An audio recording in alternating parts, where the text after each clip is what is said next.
A parliament session in Jordan has gone viral on social media because of this altercation.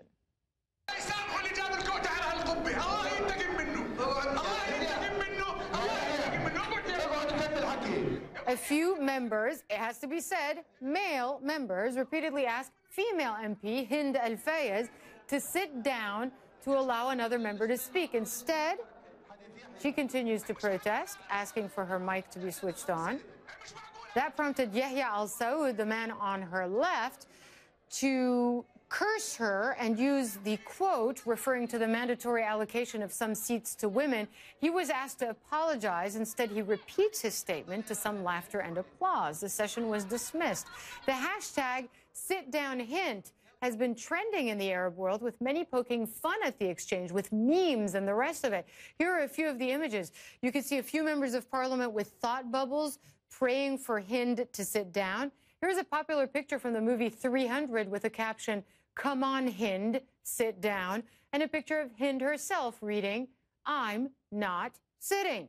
Let's hear from the woman at the center of this story, Jordanian Parliament member Hind Al-Fayez. She joins me now live from Amman with more. What was going through your mind when this was all happening in Parliament, Mrs. Al-Fayez, when you had that member of Parliament quoting, essentially insulting your presence there by saying he is opposed to the idea of a quota in the Jordanian Parliament? What were you thinking? First of all, thank you for having me. And unfortunately, the entire incident was before that, defending the pan-Arab nationalism. And we are talking about a very important and severe issue that Jordan is going through, you know, about importing the Israeli gas. So we were extremely provoked by those two issues. And I was really surprised by having my fellow MP changing the subject into the female quota, which is also a very important issue for the Jordanian.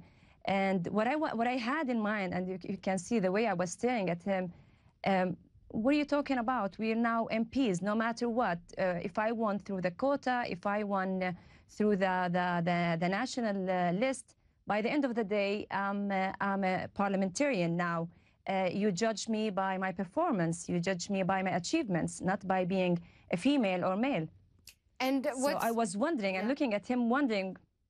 I was going to ask you, he was asked to apologize, the MP Hind Al-Fayez. Has he done so? The female caucus at the parliament, they boycotted the session the very next day, and we asked Hind Al-Fayez to apologize. But the Speaker of the House, he apologized for the female parliamentarian. And by the end of the day, I would say what he did probably was for the advantage of the female and not for the disadvantage of the female, because it triggered a very important issue that we as the Jordanian in specific and the Arabs in general, we're not taking women empowerment that seriously. Yeah. So I think the feedback that we got from the people, from the comments, they were extremely positive. They were supporting me, which means that the Jordanian people are extremely frustrated from having the women in the back rows, and they want them in the front rows. They want them in parallel with men. So I think by the end of the day, the result was very good and positive. But so Mrs. I'm not Al-Fayez, asking for his apology. Yeah, I wanted to. One of the things that struck me in that video there of the altercation in Parliament is that the men around you were giggling. Many of the men found this quite amusing, it seems. How do you react to that in particular? I wouldn't say that they were giggling as much as they were wondering how stubborn that woman is. And if you want the truth, if he was talking to Hind Al-Fayez as a citizen, I would probably take that as a simple thing. But you're talking to a member of parliament, and I'm talking about a major issue. So if you believe in the goal that you have, if you believe in the case that you're defending, you don't look around you. You just focus on the target that you want to achieve.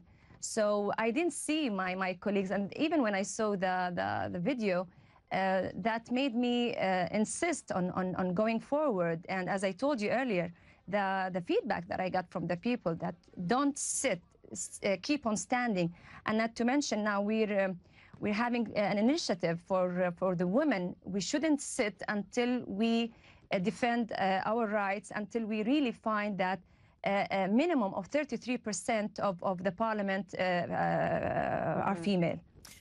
Okay, and you're saying you're not asking for an apology from that particular member of parliament, and you think, based on the reaction you've gotten from ordinary Jordanians, that what? That things are bound to change? Or is this something that's going to be still very difficult, an uphill climb here? Always, you know, it's always going to be uphill, but it's not that easy to achieve a real stand, a real strong cause. It's not easy to achieve the goal that you want to achieve, but I keep saying, and I'm really proud of the Jordanian people, not only the Jordanian people, the feedback that I've got from all around the world, especially the Arab world, that they're supporting what we did, and we're no longer considering the women are in the back seats or in the back rows. Women are supposed to be in the front seats. The feedback that I got through the comments were extremely positive. If you want to talk about percentage, not more than 4 to 5% were negative comments, while very high percentage were very positive, which means that people are so keen to see real change in the parliament. And not to mention that the frustration of the parliamentarians, the people are extremely frustrated of the parliament, and seeing that there is a woman in the parliament. We've got to leave it there. There's a woman in the parliament is doing. Yeah. We've run out of time, but thank you so much. And we have seen that as well, the frustration with politicians in the Arab world, certainly, and in Jordan as well. Hind Al-Fayez, thanks so much for joining us from Amman on this.